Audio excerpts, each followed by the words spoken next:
What day is it? It's Walkthrough Wednesday. We're the Nixon Pack. We're realtors, home designers, and DIYers. And today we've got a 4-bed, 3-bath custom home, and it is custom in all the ways. We've got some surprises to show you, so let's go.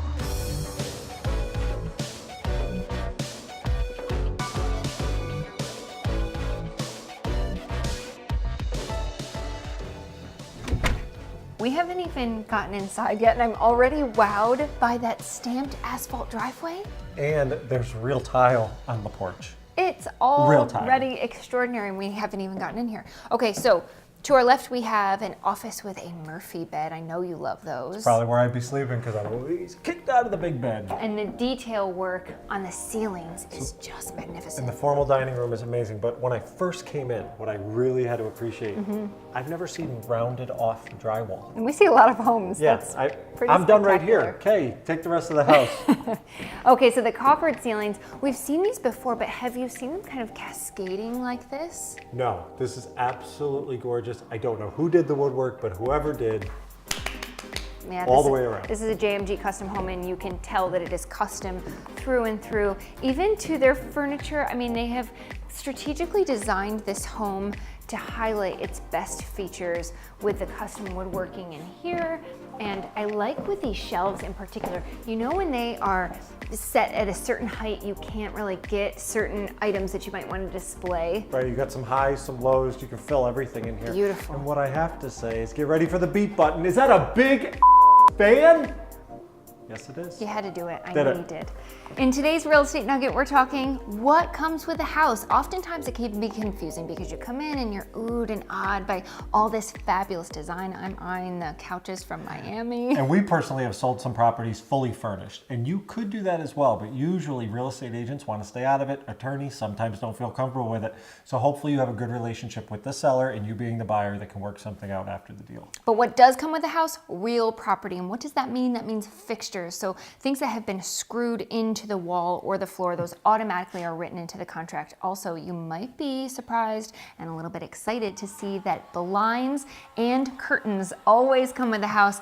Not always as fabulous as these. These are custom blinds with a fabulous remote. And as a seller, if you have that special chandelier that was given to you by your great aunt, you fell in the blank, Marge, and you want to take it with you to the next house, you want to make sure that the real estate agent excludes it in the contract so buyers don't feel like they're going to be able to keep it. Another thing for the added step is, as a seller, put a post-it on it that says will be removed or will be replaced. Yeah, absolutely. And the other thing, as a buyer, when you sit down to write the contract with your realtor, be sure to ask about things. Maybe they have an extra washer and dryer in the garage that you thought came with the house. Make sure that they write that in. Make sure you go over exactly which items are going to stay and which will be left out.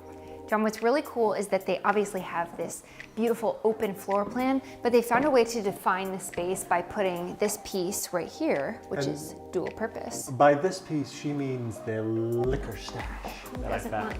But how great is this for entertaining? Because you do have that open space where, you know, you could have people maybe pull up a bar stool or just enjoy a cocktail or two.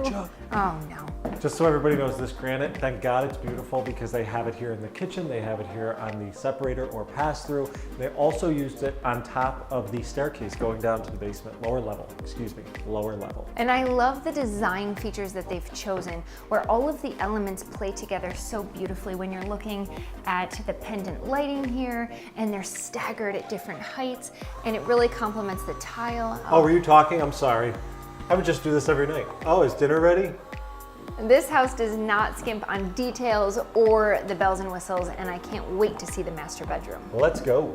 You know, last year was the year of clean lines. This is the year of the arch, and that's something that we noticed on the ceiling in there, and we also have it here in the master bedroom. Can you believe all of the molding and the beautiful trim work? Oh, it's the detail, but this year is the year of the first floor master. Yeah. Because these old knees are done doing the stairs, so you don't have to do them here. And what a great size bathroom as well.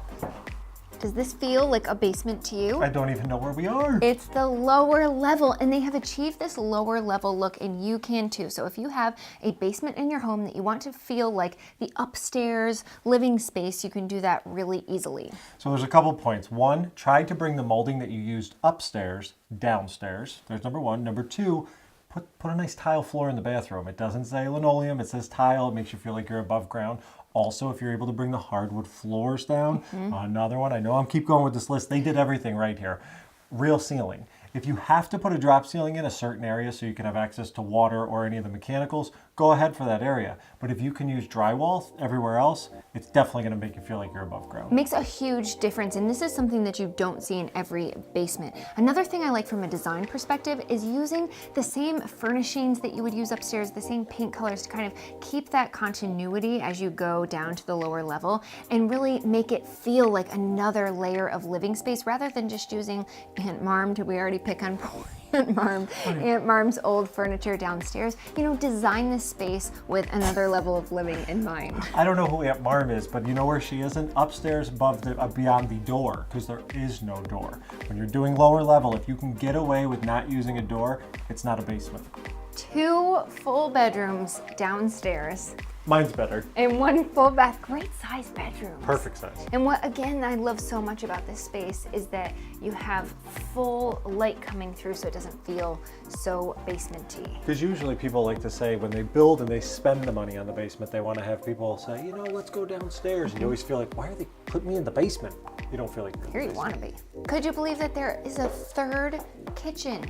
Well, This is kitchen number 3 in the house, which is just, it keeps oohing and eyeing for me. Now, if you had 3 kitchens, would you rotate them Monday, Tuesday, Wednesday, Thursday, Friday, Saturday? We'd be hosting dinner down here. This really could make for an excellent in-law quarters. You could host, you know, out-of-town guests. Maybe you have teenagers at home who just want to live down here and forget that you're upstairs. Or a husband that you kind of got upset with. How great is this bonus space that we have here? Some lounging.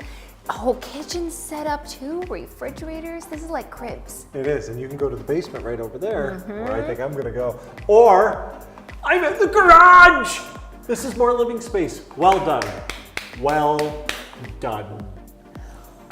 I am all about making those not so pretty spaces a whole lot prettier, and you have definitely achieved that. Not you personally, Well, but they have achieved that right here in I this thought I did garage. fine work. Anyway, these people put luxury vinyl tile on their floor. This is beyond what you need to do. They went up here. If you want to just take your basic concrete floor and step it up a notch, you can do an epoxy coating. There's just a couple steps to it. They will take almost the whole weekend though. That's okay, it's worth it, right? Yeah, so you want to get everything out, you want to sweep it out, and then you want to take some water and put it across the floor. If anything bubbles, that means there's a protectant on that area, or possibly that oil from your car or truck or bike created a shield over the concrete. You want to use a degreaser, scrub it off, rinse out the whole garage. Then you want to come back with an acid wash. Scrub that all the way through, and then guess what time it is? 2-part epoxy. You take the one part to the other part, you mix it up, and then you brush it all the way out. Usually it's gonna take 2 coats, and they use flakes and colored chips to hide the cracks that might have been there already, because we are here where there's snow and rock salt. This will protect your garage floor and help it last for a couple years. If you're doing it by yourself, it's about a full weekend. And if you're hiring a professional, get ready to spend almost $2,000 to $4,000. That's why it's a way better DIY. You can save thousands and have a not so pretty space looking really nice like this one does. Just from the curb appeal, we knew this one was going to be a good one, but man, it did not disappoint. There were so many awesome surprises in this house, you know, from the garage, 3 kitchens. Every detail was taken care of, and it's also been very, very meticulously maintained. And the finishing is, these chairs are amazing. I know, basically you're falling asleep, but we hope you didn't fall asleep in this house. We bet you were just as wowed as we were. We want to hear about it in the comments below. We thank you so much for taking a few minutes out of your day to come through Walk Through Wednesday with us, and we can't wait to see you next week. What are you shamelessly plugging for a thumbs up? Please, Yes, only please. one. And subscribe. We can't wait to see you next week.